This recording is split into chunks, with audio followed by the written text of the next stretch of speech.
Day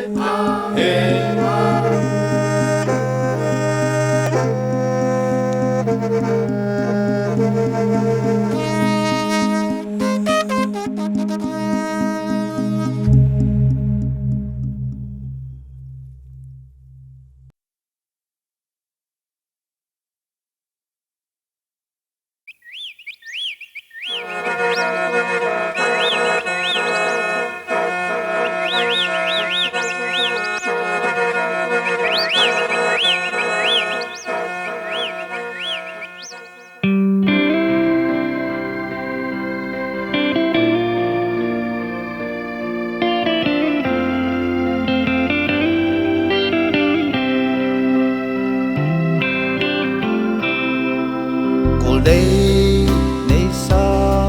kita din ting mo ahin lung lai da lang len mong do na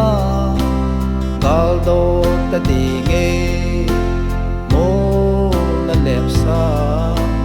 Gold day cha na chun na zo thim thu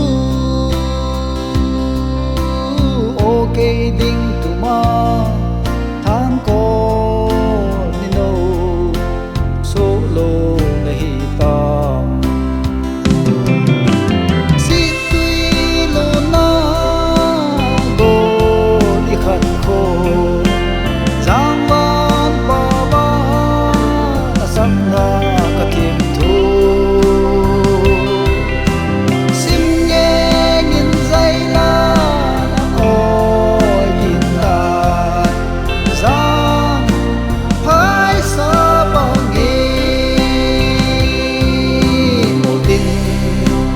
con lo kịp tài